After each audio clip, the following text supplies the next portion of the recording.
one.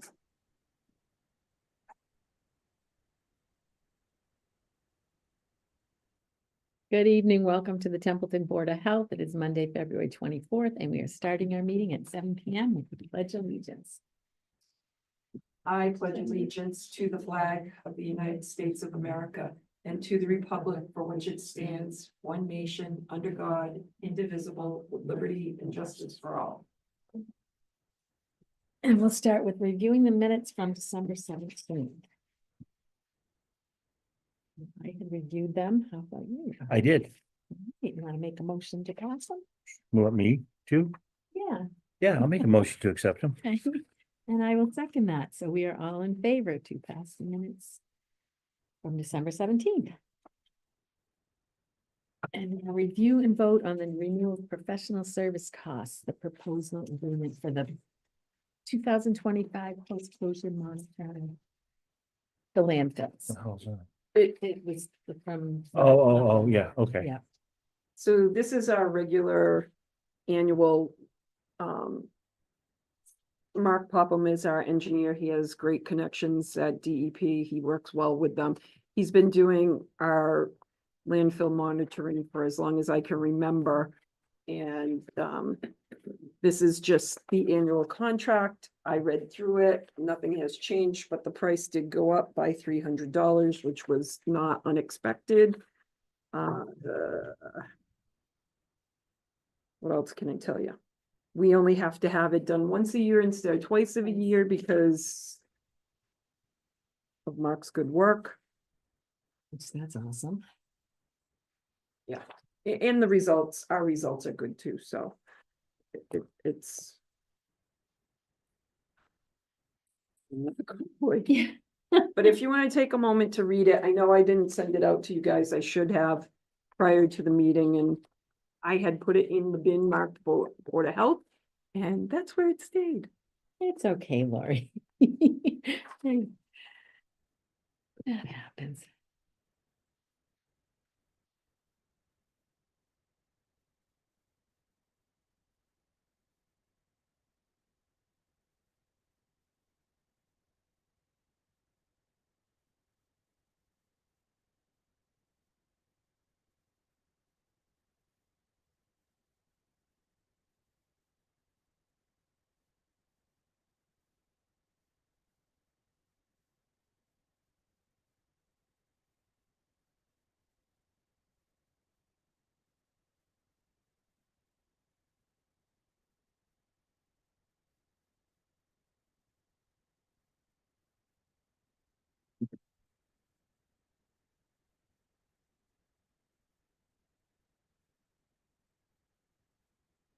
Just out of curiosity, is there a plan in place in case for some reason this doesn't go as well as it has been going? So what would happen is if something for some reason went wrong, it would be Mass DEP who would tell us what we have to do.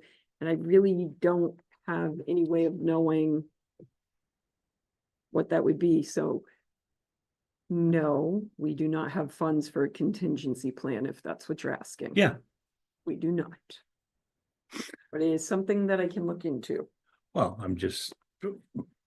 I don't know if we necessarily, yeah, it's just if it's ever come No, across. it makes sense. The plan ahead instead of being Scrambling. reactive. Yes. Or say the state changes their regulations or something and we have to Right. scramble to meet them or something Quite possible. to that effect. I say Mark is usually pretty on top of that. if there Yeah. was Oh, no, I kind know of a Mark's change. excellent. I'm Yeah, just saying if that for some Right. reason, yeah. so you have to update to something or other within a year. Are we prepared to undergo such a, Not at this time. I know the budget's tight, I'm just, Okay. Well, I'll make a motion that we accept his proposal. and I will second it. All right. Good question.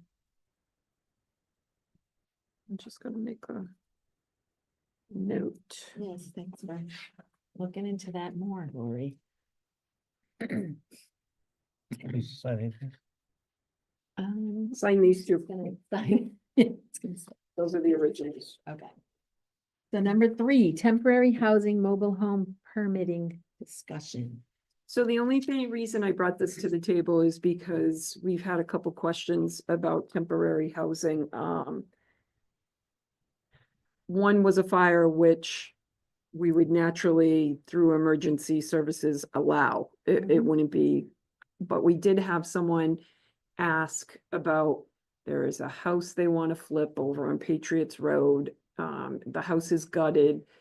Would we be able to drop a trailer and live in the trailer while we work on the house?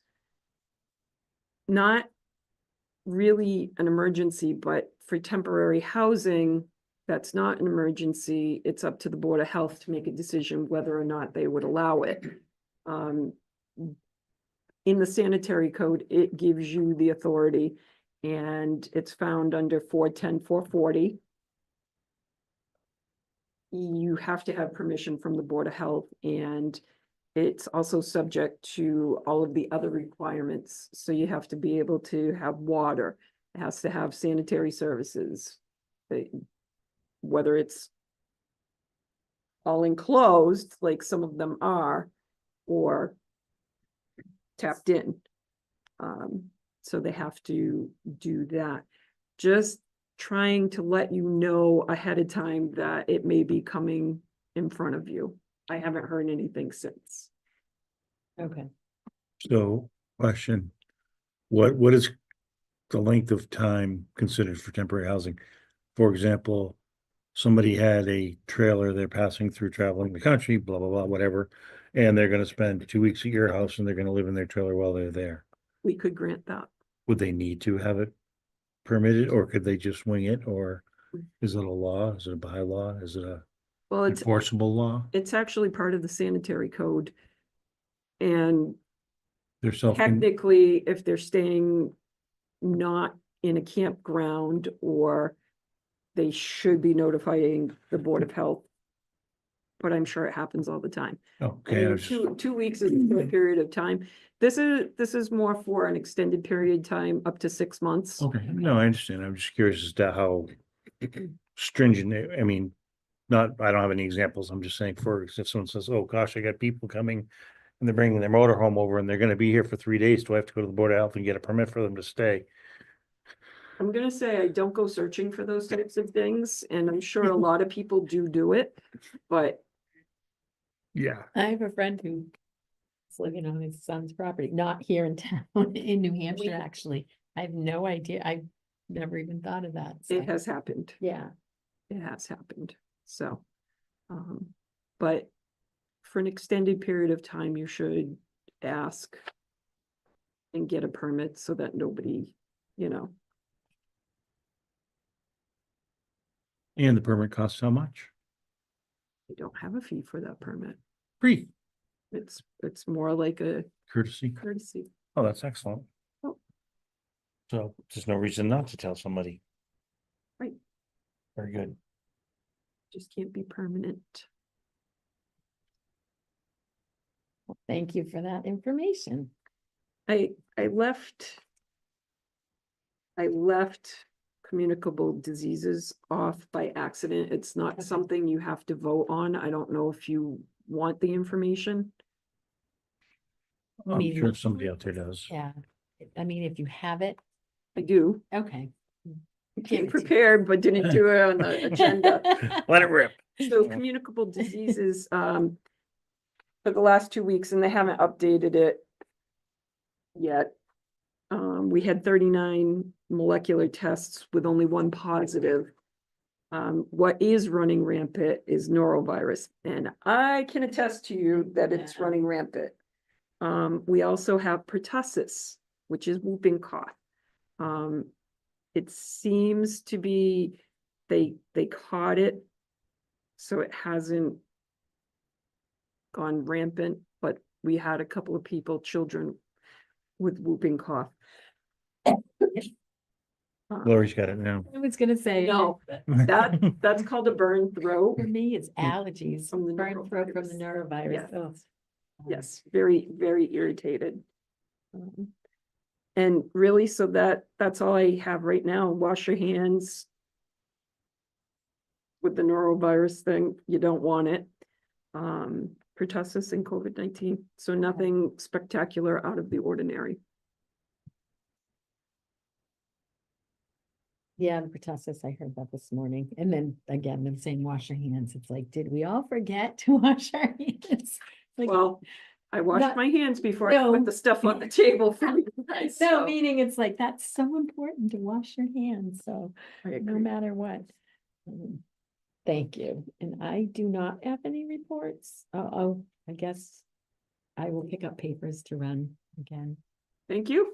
You're welcome. That would be my report. Is that okay, Earl? That's cool. I have no idea what you're talking about. It's my turn for Board of Health. I thought it was, but then I read it. Oh, papers to run. I'm Papers to going, run. what, Not running in a race. April 19th, the no, marathon on your thank you. agenda? Awesome. Yeah, I'd be watching.